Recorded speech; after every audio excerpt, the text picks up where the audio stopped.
You're listening to From a Certain Point Askew, the only Star Wars podcast likely to produce brand new content exclusively for May the 4th. If you're wondering who the hell I am, I'm Jason the Angry Ginger Jedi Guy. I'm broadcasting live from inside Wookiee Studios. I'm not alone. On the Skype lines is Darth Mathias. He is raring to go. He's more excited than me. Bring it. What voice do you have today? It's been a while. Give me a good voice. Oh, I don't have a voice. Sorry. Shit, I'll work on that for next time. Right. I did want to say May the 4th be with you. Yes, and also with you. Thank you. Very big day. Excited to be recording on this day. I wanted to call out right away.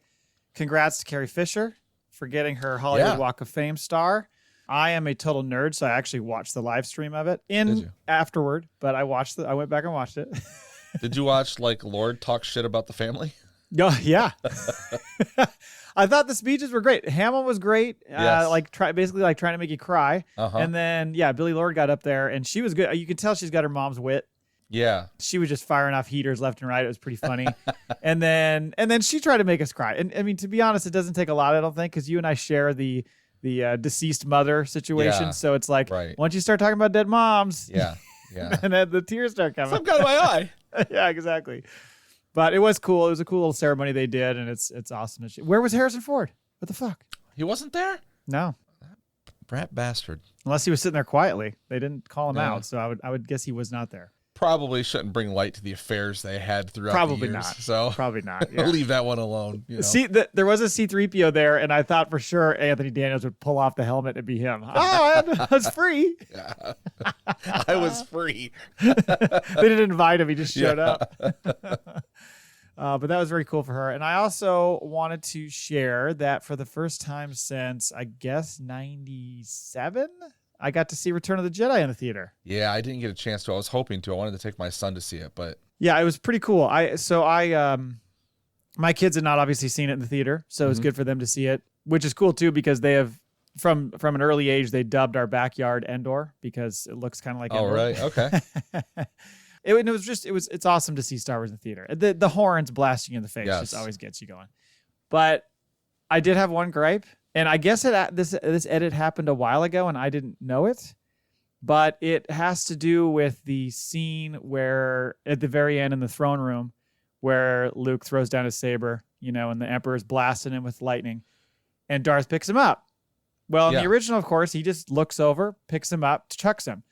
Now he looks down and kind of goes, "No," and then he reaches over, grabs the Emperor, picks him up, and goes, "No," and then throws him over. Yes, that's right. What are we doing? This is so unnecessary. Fuck. I mean, it sounds exactly like the no from Revenge of the Sith that was so bad. Yeah, they just edited it in. Oh my God, come on. Part of the cool part of it was that he was just silently is like, you know what? I'm not standing for this anymore. He just fucking chucks him rather than having to I don't know. I didn't appreciate it. We will get more into Return of the Jedi later because we're going to talk about a specific part of that film. Yeah, we're going to get into depth of that. But if you would like to find our show from a certain point askew.com, you can find us on Twitter at FACPA Email us, please, FACPApod@gmail.com. And we are part of the Podawan Podcast Network at Podawans on Twitter. What's on the show today, Jay? On the show, we've got a question of the week. Nipping Palps. Oh, yeah, we're going to talk about his nipples exclusively here on the FACPA. Nipping Palps in the bud. In the news, we've got a few things. The writers strike back. Damon Lindelof's script. We've got it, people. Watiti film in production 2024. And then we're going to go to examining Luke's rescue plan and Return of the Jedi. That's our crate meat and potatoes. Maul Bag, one of them. And then we've got a FACPA answering machine. We got one voicemail in that bad boy. We'll wrap up the show with that. But let's go all the way back to the top. Number one, question of the week. Yeah, so we asked in the Ahsoka series, what if she goes back in time via the world between worlds, which already makes me anxious, and discovers Baby Palps? Should she kill him? This is the old Hitler question. I had something hit me today. I've got a little thought we'll tag on to the end of this. Okay. When there's not as much of an incentive to on the giveaways, get a little bit less answers in the question of the week. Or maybe everybody's busy. Yeah, I've noticed. That's okay. So Ray Gunn Richards, who I'm not sure if we've ever heard from before, says, twist. It's Ahsoka trying to kill Lil Palps that causes him to go evil in the first place. It was always meant to be. It was his destiny. It's like his boogeyman. Right. Oh, that would be a tough one to live with. Sorry, guys. Yeah, but I mean, that's saying that she didn't succeed. Right. I don't see her not succeeding. Well, yeah. She's got 2 lightsabers, one for the both of you. Yeah, because she can't kill Palps and have him still live on. That would cause... This is where we get into paradoxes. Right, yeah. We're going to have a little butterfly effect happening here. Everything, yeah, exactly. Everything goes crazy. Or have you ever seen the movie Millennium? Everything totally blows up. It's a terrible movie. It stars Cheryl Ladd and Chris Christopherson. Oh, my God. It is an amazing film. It's got to be like 90s TV movie? I think it actually was released in the theater, and I'm guessing it was probably late 80s. And it is pretty bad, but it's kind of it's intriguing in parts, and the way they put it together is kind of interesting, but it's pretty tough. Okay. Yeah. Go check it out. I bet you it is impossible to find. It probably isn't streaming. I bet it's on YouTube. It's on YouTube. I bet you can find it on YouTube. Millennium. Go check it out, folks. Really great film. So, next is from Mike Laybourne. He says, yeah, fuck it. Why not? I hope there's loads of time jumps because it's neighbor Cole's favorite thing about Star Wars. Oh, he just can't stop. He just can't stop poking the bear. I think he misses. I'm going to send Mike Laybourne, the next time he wins something, if he ever wins anything, I'm going to send him a Cole, like Build-A-Bear in a Jedi robe. Oh, that would be outstanding. But he'd really want to participate in blowing him up. Like, he would want the dead frame, the limp-bodied frame, like Build-A-Bear, that you get to actually fill up. Yeah, that's true. So you're telling me that Mike Laybourne wants to fill Cole up? He wants to jam that pipe in his backside. Yeah, he does. Fill him right up with stuffing. They need a room. And then finally, Brown Leader from Hyperspace Heroes podcast. There was a gif of just a gif of Palps saying, "Do it, do it." So there you go. What did you have? What was your thought?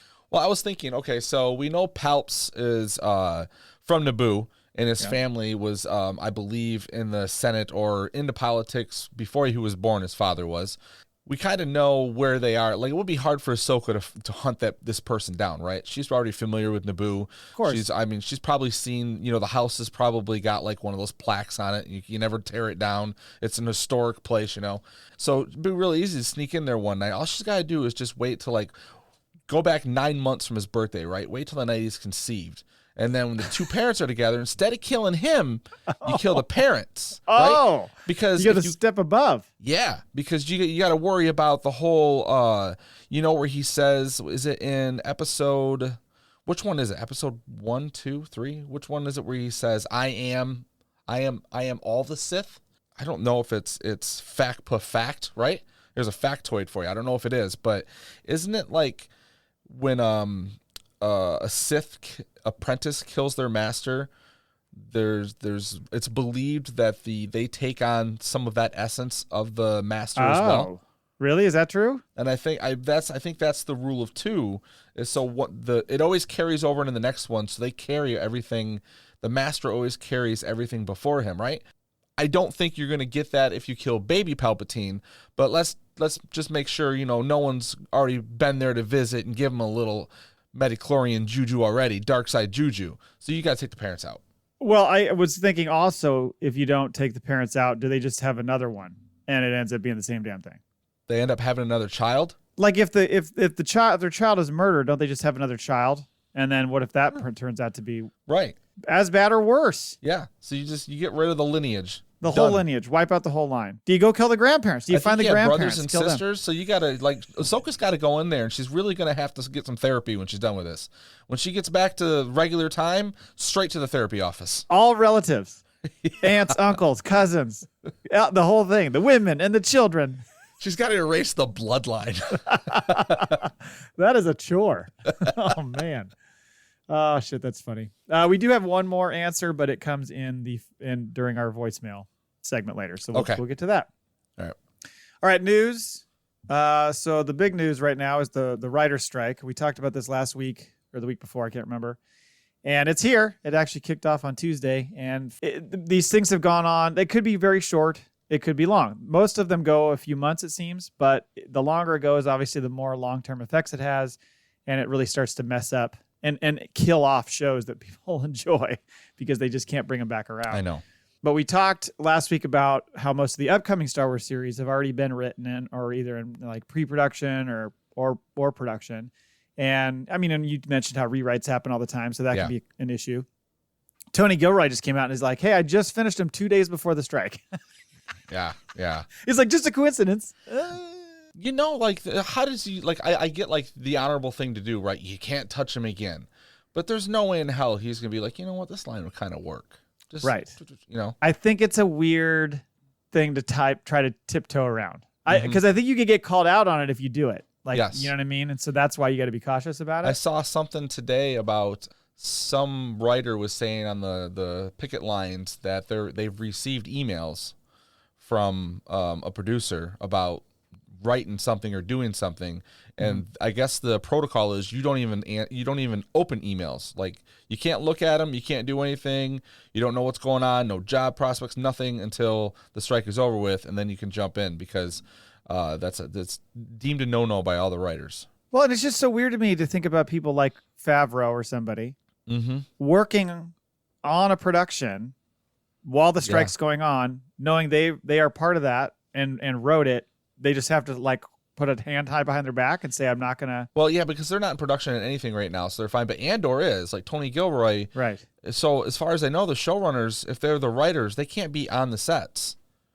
Because the two showrunners, the writers of the Lord of the Rings series, they're shooting the second season right now.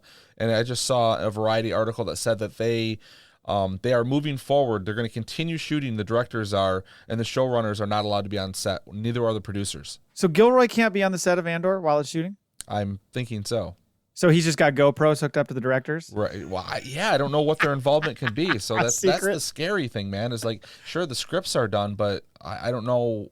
I don't know if that's protocol or not. Like, I know, like the last time it was going on, anything that was in production continued. They just couldn't do rewrites. So I don't know if they're just being a little safer, or I don't know what it is. Yeah, that's a tough one. But I mean, the good thing is, guess what contracts end on June 30th? The Directors Guild and the Screen Actors Guild. Oh, wow. Line them up. This whole thing, the entire entertainment industry could just fall off the map. It's a house of cards. Oh, my God. One by one. Do you remember the strike back in the day? It was nothing but reality TV shows. It was worse than the pandemic. Yeah. This is going to be bad. They better figure this shit out. Come on, studios. Pay your fucking money. Yeah. Yeah, what's left? You're just going to have, like, key grips standing around going, what do we do? Yeah, you're going to have a lot of scabs coming over. Oh, God, scabs everywhere. All right, well, speaking of writers, we spoke about, obviously we've spoken a lot about Damon Lindelof's leaving, quote unquote, the next Star Wars film project, which means, of course, that while it's being rewritten by Stephen Knight, that's probably going to be on pause for a bit because he's not done. Right. I mean, and it's like supposed to be done in 3 weeks, 4 weeks, and now it's like, It makes you think. When Kathleen Kennedy said it's going to be done in about 6 weeks, was she eyeing that writer strike and going, I'm going to throw this out there? I imagine she was. She's got a front page already, like episode 11, Star Wars, blah, blah, whatever, date, and it's already predated for like 3 days before the strike. Right. So when he turns the script in, she just staples that on the front of him. She's like, oh, yeah, we already had this. Right, right, exactly. It's like getting your mail stamped before. Yeah.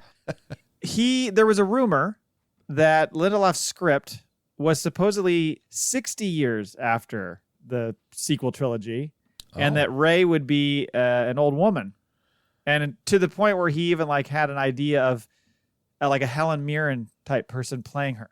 Oh, I don't dislike that idea. Yeah.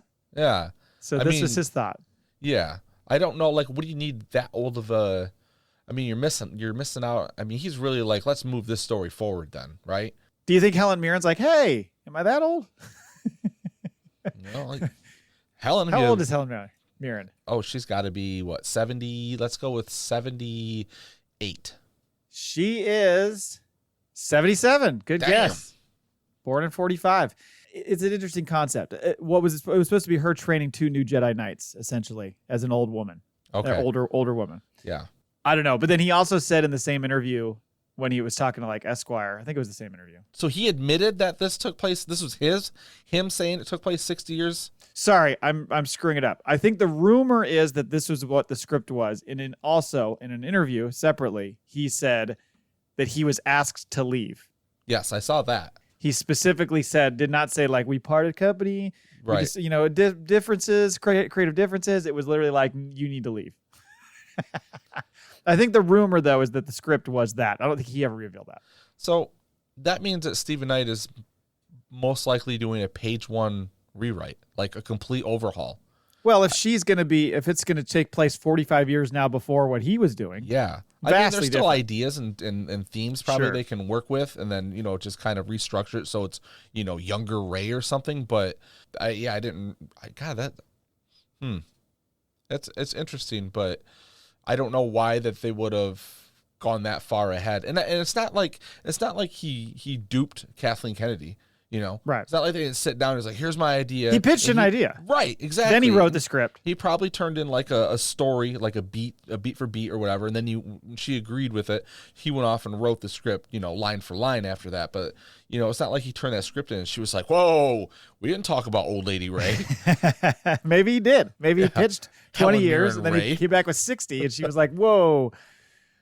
I think there's so many reasons why you would not want to do that necessarily. And one of them being you have Daisy Ridley. Yes. Use her. Yeah.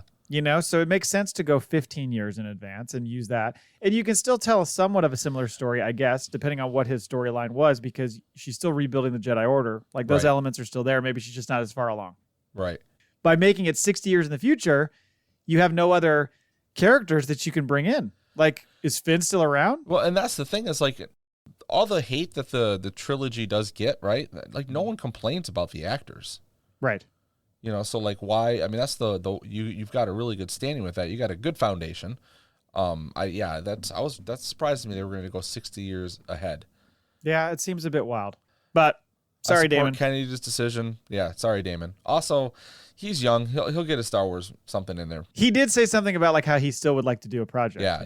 That's the funny thing, and I don't know if it's just people speaking nicely and taking the high road or whatever, but whenever these things fall apart, it always ends up being like, it's like you shared that link where the Russo brothers were potentially talking. They were talking to Feige about helping make his movie, and then that kind of fell through, and they were saying we would still like to be involved sometime in the future in a Star Wars film. It's like everybody still wants to do it. Yeah. Yep. You know what I mean?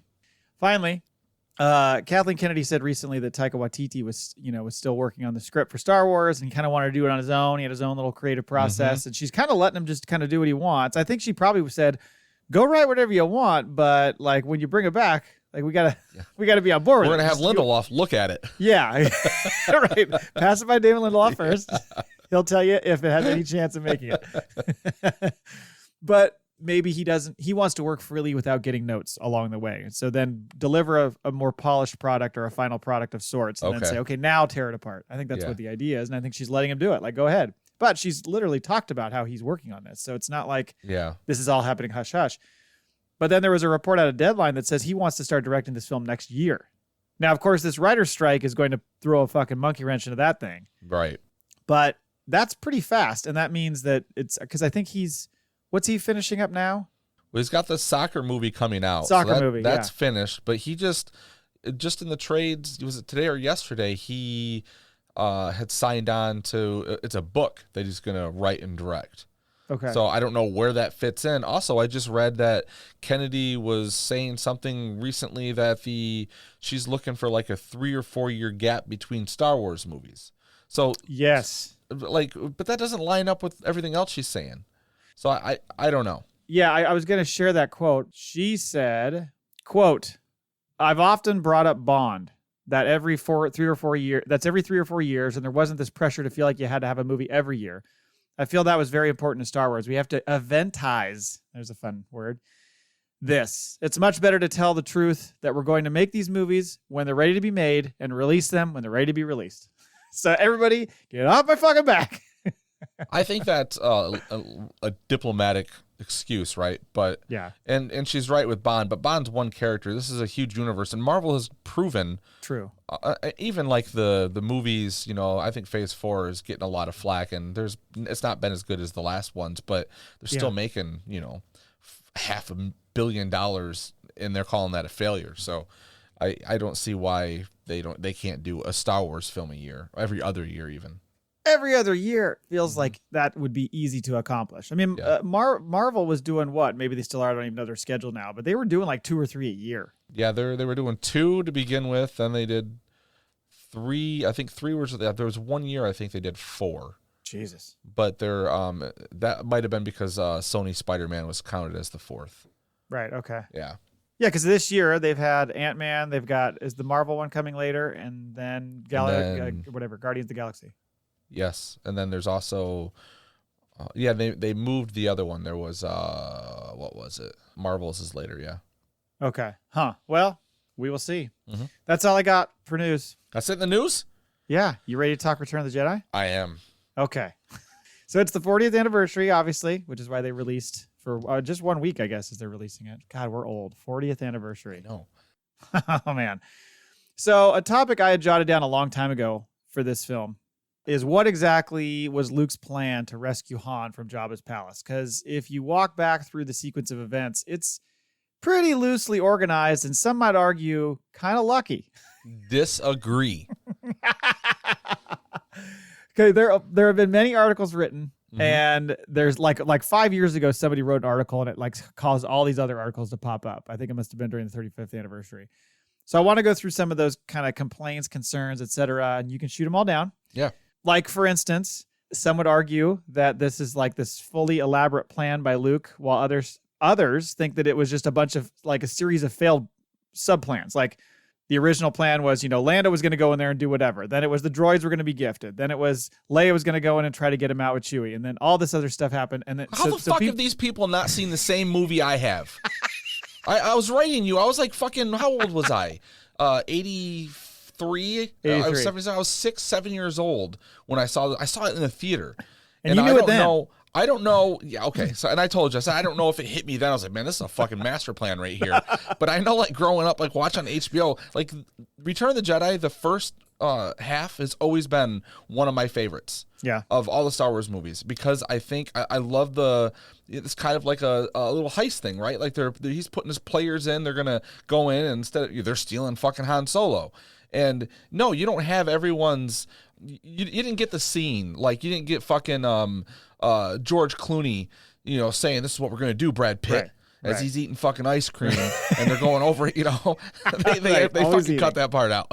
But to me, it lines up. Like I'll knock all of this down. And okay. I watched it today. I went and watched it today to make sure I fucking knew my shit, and I was like, no, this all fucking lines up. Well, I thought the best way to do it, and you can tell me if you want to do it differently, but it's just to kind of walk through each person's kind of entry into the play. And I think you have a very good point of put all the players in place, and then walk in and execute the plan. Yeah, he walked in fucking just cocksure. With maybe one small wrinkle that he didn't anticipate, but still got around. Yeah. Right. So first up is Lando, because he's already there. And this is like a clever long play, because Lando had to go through an extensive interview process to get that job. Yes. Yeah. So you feel like that goes back like 6 months. Because he's new, so we don't have him in the trust circle yet. Right. That's true. But he's offering, I'm going to go in there. I'm a sweet talker. I'm going to fucking get in there and get the job. And then I'm going to give you the lay of the land and break down what's happening and how things are run. So you guys kind of know how this is going to go when you start to execute this plan. I don't know that all the players necessarily knew all the pieces of the plan. No, absolutely not. Because I think they just knew their roles. Get the idea through C-3PO. He had no fucking clue. No, he was like, very confused. You're playing the wrong message. I'm not sold to Jabba, so he's freaking out. He's a fucking little gossip. That's why. Like, we can't tell 3PO. Exactly. Just tell him the one thing to do. R2 knows the whole thing. He's like, oh, you're a slave? Yeah. R2 is like, hey, 3PO, loose lips, sink starships. Fuck off. I'm not telling you a damn thing. Exactly. I will literally shut down to protect a secret. Yeah, he does. Yeah. For decades. Yeah, decades, actually. So that works. Lando thing works. Next is 3PO and R2 going to deliver Luke's message. Well, actually, it had to be Chewie, but I'm not sure how that plays out, because when they're walking down the road toward... 3PO makes a reference to him. He says Chewbacca and Lando, they never came back, so I don't know what they're doing. So maybe they went to scout it out, and then at that point, Lando went, let me go inside. You hang here. Leia's coming in. You guys will do a whole separate thing. That may have been how it broke down. Yep. So it's 3PO and R2 come in. They're going to deliver, Luke's message, offering them as payment for letting Han go. So, of course, he must think there's no way he's going to accept this, but it just gets them into place, especially R2 because he's got the fucking saber. Yeah, and exactly. So he knew. Yeah, he was sneaking it in that way, and he didn't. It wasn't to offer for Han for payment. It was offering them so he would take a meeting with him. Was it just for the meeting? Then but he wanted to talk about getting Han back. Okay. Yep. So it was just for the meeting. It was just it was a token of his appreciation. Exactly. Okay. And so I'm wondering, is it literally like so you understand why R2 is there? Why is 3PO there? Is he there because they know he needs a protocol droid? Because Lando like said, hey, by the way, he doesn't have a protocol droid anymore. That could very well be, but I think they go together, right? They just go together. This was Luke's putting all the players in. However, it worked out. I don't think like he had it down to the minutia detail, but the point was the team's in place. Because he does, 3PO to his credit, he facilitates the conversation between Leia and Jabba. So he does play a role there. It's not just him standing around complaining about stuff. Right. So then Leia. Now, when Leia goes in there, does she go in with the idea that she's just there to get him out of carbonite and set those things in motion? Or does she really think that she can actually get him out of there? I think her job is to get him out of there, get him out of the carbonite, right, but not necessarily get him out of Jabba's palace, right? Because her getting him out, like the way that Chewie goes straight to jail, right? Mm-hmm. Take him in. So to me, that says when we get him out, what are they going to do with Han? They're not going to fucking buy him a beer and let him sit at the table. They're going to throw him down in the quarters, right? Well, now he's got a friend down there. So when he goes down there, he gets hugs and he gets warmth. And he gets an update on what the hell the plan is. Exactly. Chewie tells him what's going on. He's like, Luke, he's a fucking idiot. He can't do anything. Everyone's got delusions of grandeur. I'm gone for 4 fucking minutes, So, yeah, I mean, you're picking up the pieces. I get that. I just was thinking because they do kind of try to sneak out and it's like, uh-oh, we got caught. Fuck. Well, yeah, but, okay, so 2 things. One, why wouldn't you try? Sure. I mean, we didn't need to, this fucking worked out better than we expected it to. But also, this goes to show, and I don't know if I've ever seen anyone talk about this point, is how smart Jabba really is, because he picked up on the threads, right? He's like, okay, I've got this Jedi's fucking droids.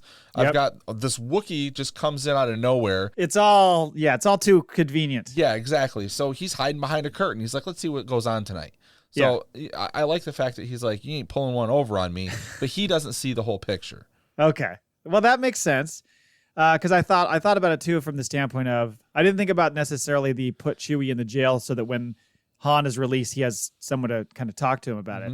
I was thinking more like, well, I guess she figured if she could get him out and Chewie and the droids are still there, then it's like, Lando, you got to figure it out. Because Lando's already a guard, so he's got kind of privileges. I think he was moving people around, like he was kind of taking control of the prisoners and stuff. So maybe they thought that was the backup plan to get him out. Yeah. Either way, by the way, one of the things that makes me fucking nearly poop my pants every time is when the curtain drops and they're all sitting there in the background and the one guy has got his hand over C-3PO's mouth. I didn't notice that. Oh, it's fucking hilarious. Keeping him quiet. Yes. Go back and look. It's so funny. That's brilliant. He's sitting there like this and there's a guy with the hand over him. Oh, fuck. It's so funny. Also, I want to say, like, Luke's from Tatooine. He's aware. He's probably never been to Jabba's place, but he kind of knows. Probably you hear things, right? So he knows how things work. So I would think that part of his plan was if things, if we can't do this, we can't do this. If things de-escalate to the point, we're gonna end up on this fucking barge. I mean that is. I want to get to that point in a minute because the barge thing really plays a huge role. And you had to be sure that was going to happen, and we're just going to fucking execute you in his palace, because that would have kind of put a damper on that whole plan. But Leia getting caught, do you think it was part of the plan to kill Jabba? Or do you think it was just convenient and access? No, I don't think it was part of the plan. I think it was part of the plan. If we have to kill Jabba, we will. Yeah, because I think Leia, like, she's, in the moment had the opportunity. Yes. And so, motive and opportunity, or whatever they always say. Exactly. So maybe that's how it played out. I was just thinking, like, does she go in there knowing, well, there's a very good chance I get caught. Where am I going to end up if I get caught? Am I literally going to be the gal sitting in front of him? Did she pack that outfit specifically? Yeah, I don't think she brought her bikini. No? She brought her bikini. She's like, Luke, you said there was a lake. There's a beach. There's sand. There was no lake. Right. I guess sunscreen. They did try to change the name from kind of the Slave Leia outfit to the Hut Slayer outfit. So, I mean, maybe literally she knew it at the time. This is my Hut Slayer outfit. I'm going to fucking wear this when I murder that guy. No, that was what do they say? Retroactively. Yes, right. True. Changed. All right. Well, finally Luke gets there and he walks in and just basically unzips his pants like, Yes. fucking, I'm a big swinging dick. I can do whatever I want. I'm going to tell you everything you're going to do for me. Yep. And it's going to work. Now, do you think he knows from experience that Hutts are not, susceptible to the mind trick? Do you think he knows that? I don't know, because or do you think he has to adapt? He tries it, right? But I think that's why he adapts to, well, I'm going to steal this guy's gun and just start shooting on you fools. And then that goes down. So he doesn't expect what happens next, drop it down the Rancor pit. I think that's the surprise. That's the wrinkle, because that is the only time he looks shook. Exactly. He looks like he's in 100% control the whole time. Yep. But at that point, he's like freaking out. I think he must have thought maybe he would be taken prisoner at worst, not dropped into the pit. Because I'm trying to think, like, how does he think he's going to, like, did he walk into the room and not see R2 and go, fuck, my saber? Because R2 gets assigned to the barge. That's just a stroke of luck. I know R2 sneaky and gets around and can always kind of find his way to wherever he needs to be. But I'm wondering if Luke walked in there and went, holy shit, R2's not here. I got no weapon. That'd be, right. But that was more like, you're going to work the barge when we go on the barge. But to me, that's crafty writing, because that's foreshadowing. That's like, hey, this thing exists that you don't know that watching it for the first time. Right. But like, you're aware, oh, okay. Yeah, because I mean, what happens if he gets like, they go, the guy goes, hey, you're a, what does he say? You're a clever little one, or whatever he says, and he's like, you're gonna go clean Jabba's bathroom. Yeah. Oh no, you got toilets. Oh, that would be terrible. But you notice, like, Lando, he doesn't like, oh shit, I go nuts when Luke drops down in the pit. Like, to me, his job was to always like protect, like, Leia or whoever he goes up to Leia. Was in. Right? Yeah, exactly. They're not worried about Master Jedi. Like, he'll find a way out. So let him drop and let him deal with this thing. I mean, do you think if R2's in the room, he just goes, just give me the saber. I'm just going to fucking smoke all these fools right now. End of plan. I mean, that could have been a thing, but that's not the Jedi thing, right? You don't just start smoking everyone right away. He was trying to do, let's have a conversation, then he escalated a little bit. Give you the opportunity. Yes. By the way, when he kills the Rancor, it's always bothered me. Why does he toss the rock? You got the Force, bro. How the fuck are you? Oh, that, yes. Just fucking. Well, I actually was watching it, and I was like, why did he throw it? First of all, it was a terrible throw. And it was left-handed. Is he left-handed? Yeah, why didn't he just, like, were they over budget that day? And they're like, you know what, Luke, you're going to have to throw it. Or Mark. Yeah. It's more dramatic, because he's got to hit the thing. But, like, just click, just fucking, you got the Force. That's true, too.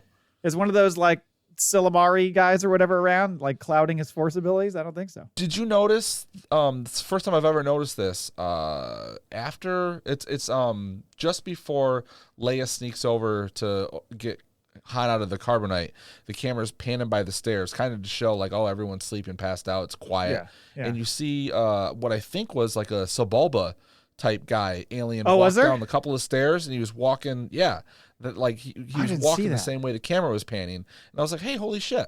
It was back then. He had it back then. Yeah. I mean, that's 16 years before you really see the thing. Yeah. So I don't know if that was in the special edition, something they threw in there, or if that's always been there, but I'd like to see, I never noticed that. And I never, I don't recall anyone saying like, oh yeah, we took this character. It was just you know how like they'll take a minor puppet character or whatever, and it becomes like a main character or something they use later. I don't remember them ever saying anything like that. Well, two things. It could easily be an edit. Easily. Because he tinkers. But also... It's like, I feel like there was like a 3 to 6 month span where all he did was sit down, maybe it was with McCory or whatever, and just go, I want to create 4,000 creatures. And I don't know when I'm going to use them. Right. But I want the whole spread. I want to know. I want to plug and play. Literally like action figures. I'm going to put him there at this point. I put her there, whatever. I just always thought it was funny that he was like, I'm going to toss the rock. You know what? I could use the Force. Let's see if I can hit it. Like maybe he was going to use the Force if it missed. Oh shit. Too late. Oh, I just got his tail or whatever. It bounces off the cave wall, and he just uses the Force and pushes it back to the button. Right. So then they're, all brought together, taken to the desert. You think Luke knew this? You think Luke knew maybe from Lando or something that, hey, they like to execute people in the Sarlacc pit? Like, how would he, or would he have just known from like lore? I think to me, it was just something that was probably like, we've got A could happen, B could happen, C could happen. If it gets to D, we're probably going to end up on the barge. We'll all be together. That's when I'll take the lightsaber, and that's last minute. Like, there's no, I have to fucking go full Jedi and smoke these fools. Right. Well, because it's, I mean, he's a mobster, and so it's like they like to get rid of bodies. We've joked about how that's the city dump.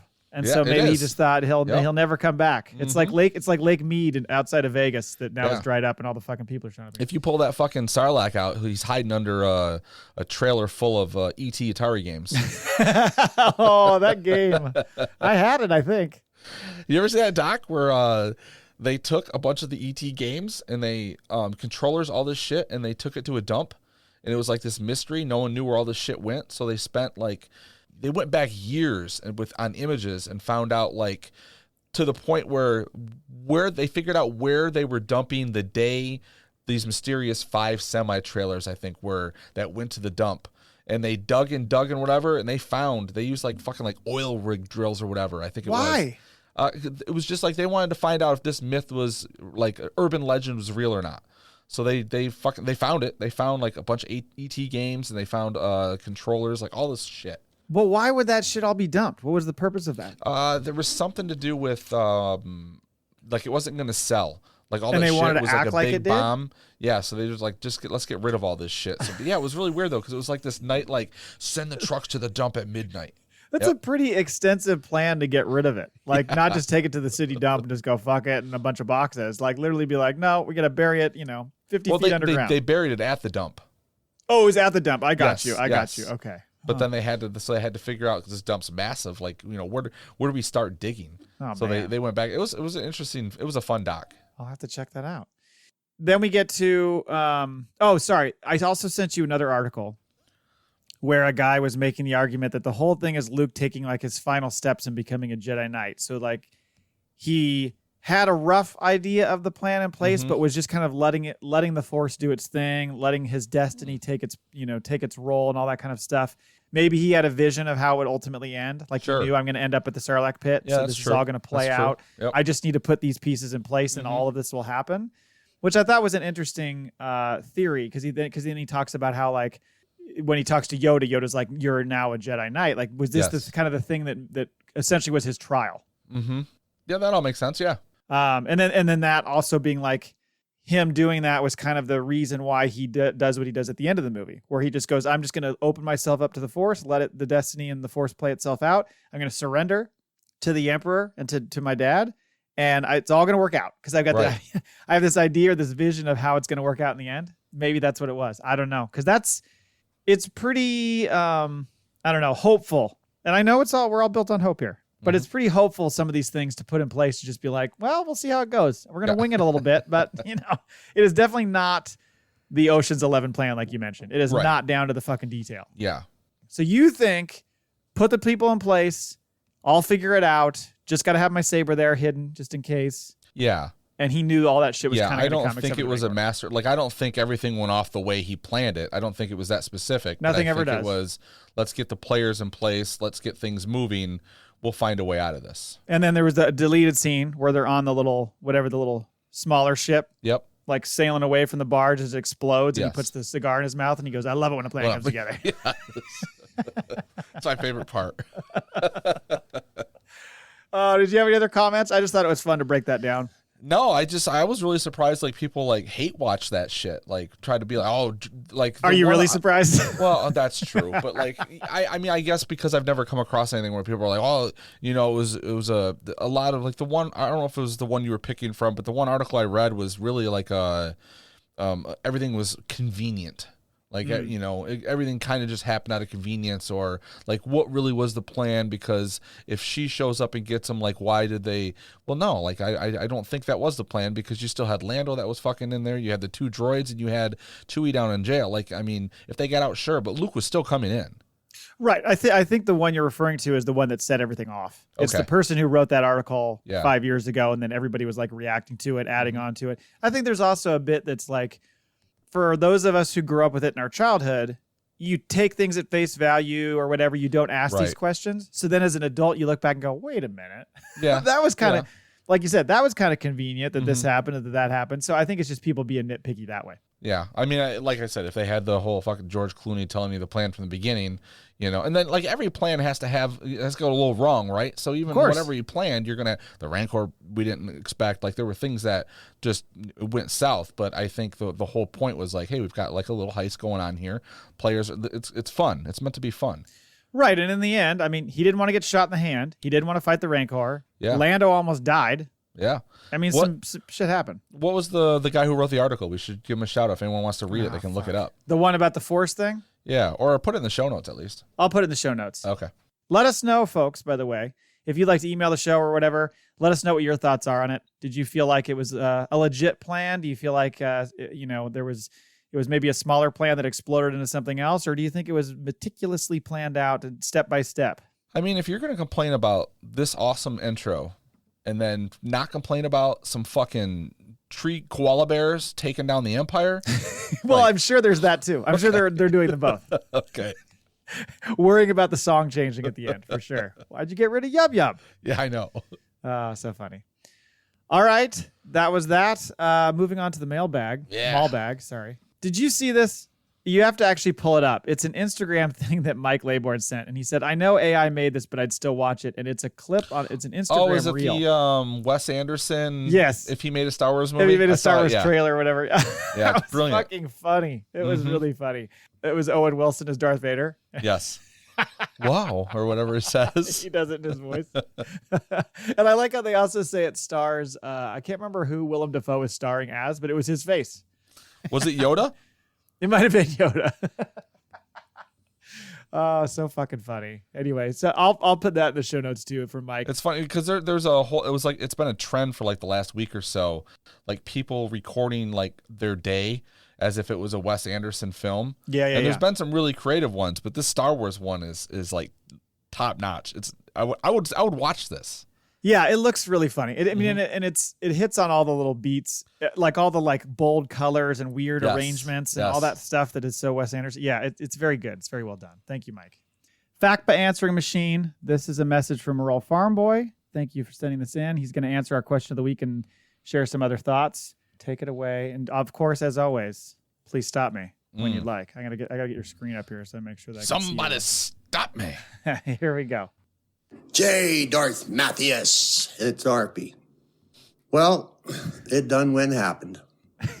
Made it. We're fair peace now past the 16-week-long run of The Bad Batch and Mandalorian and everybody doing double episodes a week and whatnot. And, well, now my Pods playlist, I'm feeling it because some friends are taking a break, and I get it.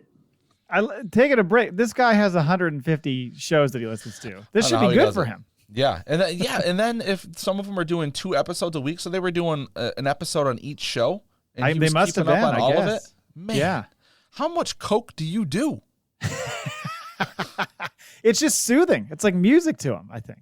You know? Yeah. But now he's got a little bit of a break. Now he's only got to listen to 80 podcasts, not 150. Keep us in that top 10. Yeah, we're trying. That's a bit much for some to go, but they done it, and I'm grateful and thankful for it. Gave me a hell of a lot of good listening to do, and some yelling back at some folks talking to me from the. Now we know he doesn't like get involved in like the thing. He'll take it as it is, or he likes everyone's thing. But sure, out of 100 and something podcasts, he's got to hate listen to a couple, right? You would think so. There's got to be a couple where he's like, when he hits play, he's like, what are these motherfuckers going to talk about today? Could you imagine listening to 100 different shows talk about the same show? No. Talk about the same episode? Absolutely not. Because you must get every possible theory, out there about what they think this is. He also must hear the same joke a million fucking times. You know what, Rural Farm Boy? I want you, and don't do it like this week. You have to do it, but like, start to keep track. Like if you hear something that's similar or if he thinks like, this person must listen to this podcast, totally ripped their joke or stole their theory or something like that. I want the goods. You know what? Don't even sign it. Just I'll take the blame and I'll take him to task. This is why he has been like he is not only the Star Wars podcast listener and promoter, but he's also the fucking matchmaker. He's the one that tells you, you guys should listen to these pods. They're very, very similar to yours. So he does a good job of that, of matching like similar-minded people. He tried matching us up this week to send in some emails, and nobody listened to him. He tried. Rural Farm Boy, if you would have asked us to do that for someone, we would have done it. We would have listened. Yeah. So we just want you to know that we are better followers for you, and just keep us in your ears. Here we go. Fast.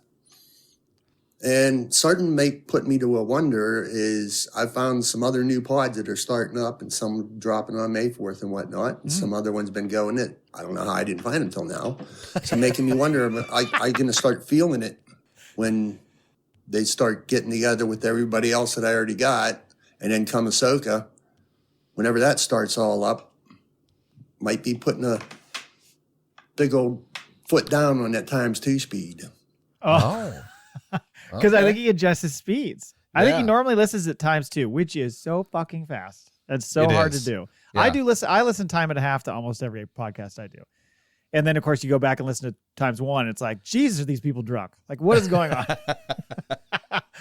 I've had people tell me they can't listen to my show at 2 speed because I talk fast.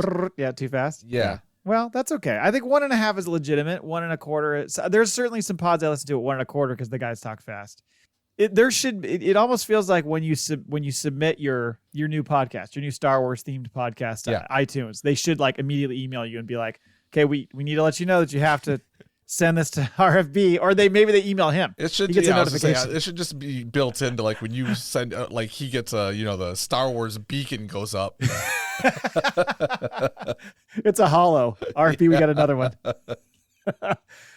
which I'm fairly well schooled in. And want to answer question of the week. Here we go. Which is, if Ahsoka, what if? I ain't a big fan of what if questions. I hear a bunch of that shit in my playlist. It's also, some of it has me yelling back at folks. Well, thanks for fucking chiming in. I love that. I'm going to answer your question of the week, which is stupid, by the way. Yeah.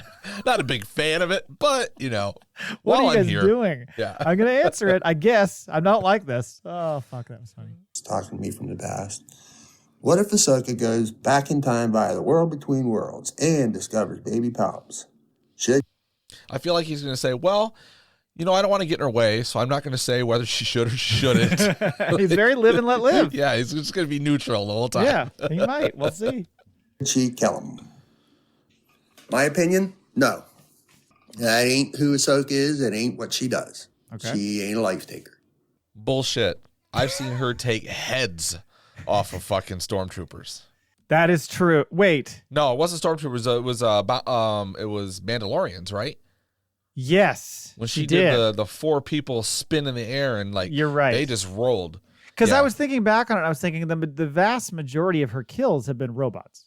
Yes. So that makes sense. I get that. But yeah, she shed no tear that day. No. Well, because the Mandalorians were murdering townspeople. Yep. So turnabout's fair play. Just my opinion. But looking forward to whatever next week's question of the week's going to be and next week's episode. And looking forward to this one here coming up. See whether you'll probably be with me on my work day. I hope so. So till then, boys, may the force be with you. Love my FACPA pod, boys. Yeah. See you on the radio. Back at you. Thank you, RFB. Always a good listen. I just had a really good thought. And really good is, subjective. Sure. But so she gets a portal gun, right? Okay. And then she goes in the time between the worlds, or what's that? World Between Worlds? World Between Worlds? Yeah. And she goes back to when she was born and goes out to the woods. And when that thing starts running at her to kidnap her, she just opens the portal, jumps in the time between world between worlds, goes to where Palps is going to be born, and fucking opens up the portal. That fucking tiger just eats him.